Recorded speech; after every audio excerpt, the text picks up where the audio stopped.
தந்தையின் சித்தம் செய்வதையே நம்முடைய வாழ்க்கையில் பிரதானமாய் கொண்டிருந்த ஆண்டவராகிய இயேசு கிறிஸ்துவின் நாமத்தில் உங்களுக்கு என்னுடைய அன்பான வாழ்த்துக்கள். இன்றைய தியானத்தினுடைய தலைப்பு இறை சித்தம், காட்ஸ் வில். வாசிப்பதற்காக அப்போஸ்தலர் 9ஆம் அத்தியாயம் முதல் 16 வசனங்களை நான் தெரிந்து கொள்கிறேன்.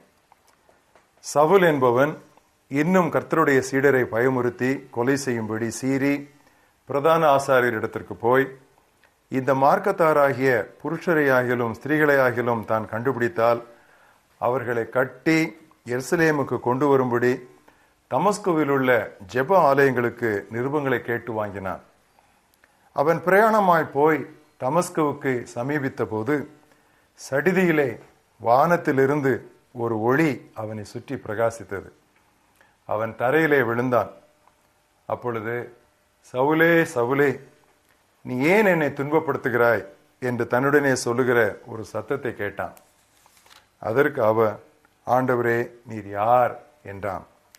அதற்கு கர்த்தர், நீர் துன்பப்படுத்துகிற இயேசு நானே, முள்ளில் உதைக்கிறது உனக்கு கடினமாம் என்றார். அவன் நடுங்கி திகைத்து, ஆண்டவரே, நான் என்ன செய்ய சித்தமாய் இருக்கிறீர் என்று கேட்டான். அதற்கு கர்த்தர், நீ எழுந்து பட்டணத்துக்குள்ளே போ, நீ செய்ய வேண்டியது அங்கே உனக்கு சொல்லப்படும் என்றார். அவனோட கூட பிரயாணம் பண்ணின மனிதர்கள் சத்தத்தை கேட்டும் ஒருவரையும் காணாமல் பிரமித்து நின்றார்கள். சவுல் தரையிலிருந்து எழுந்து தன் கண்களை திறந்தபோது ஒருவரையும் காணவில்லை. அப்பொழுது கைலாக கொடுத்து அவனை தமஸ்குவுக்கு கூட்டிக் கொண்டு போனார்கள். அவன் 3 நாள் பார்வை இல்லாதவனாய் புசியாமலும் குடியாமலும் இருந்தான். தமஸ்குவிலே அனனியா என்னும் பெயருள்ள ஒரு சீடன் இருந்தான்.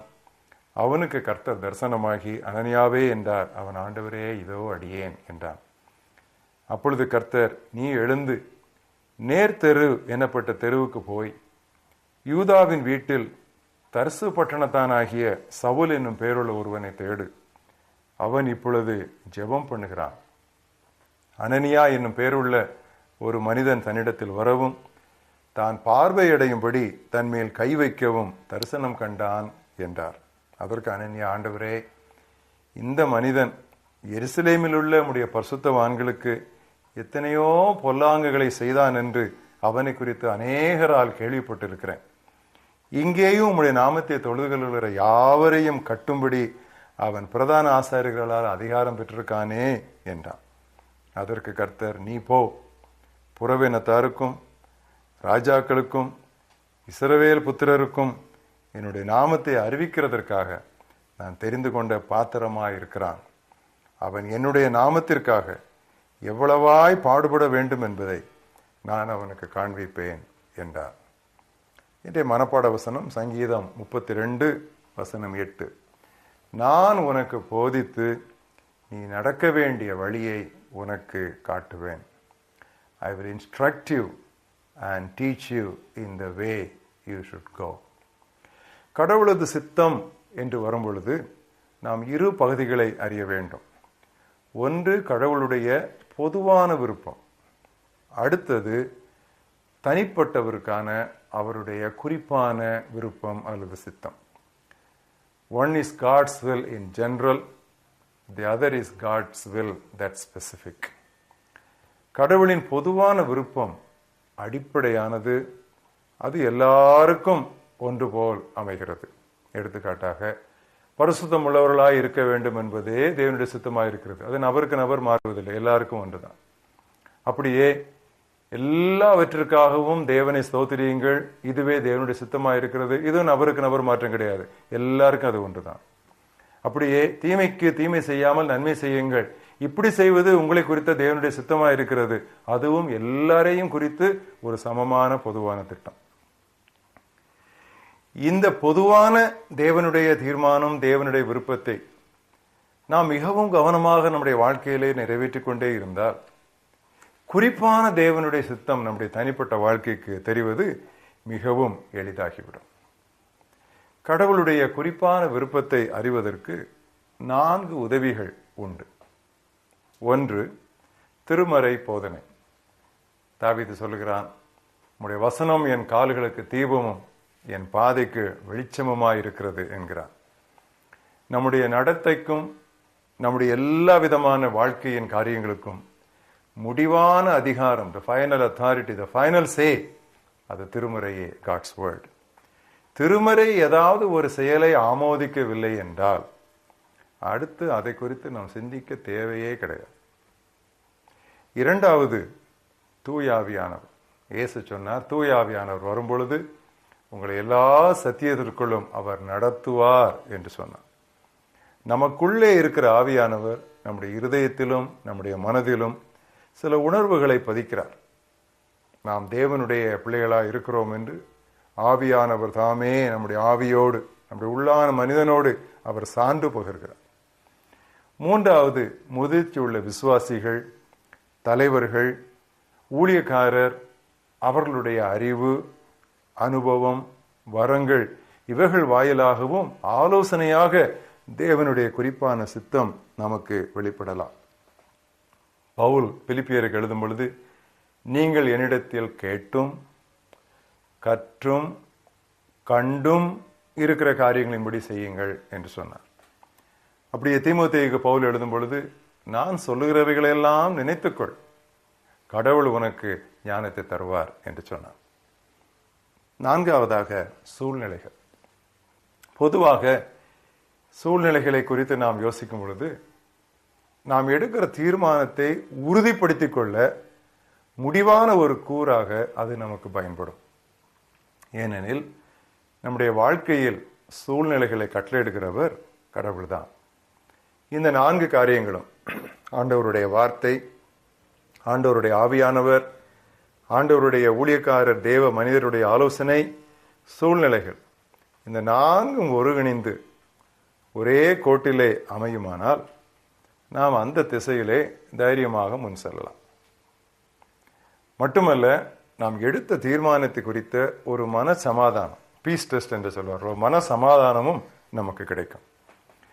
ஆனால் இவ்விதமான படிகள் வழியாக நாம் சென்றாலும் கூட சில வேளைகளிலே ஆண்டவருடைய சித்தம் நமக்கு தெளிவாக தெரிவதில்லை.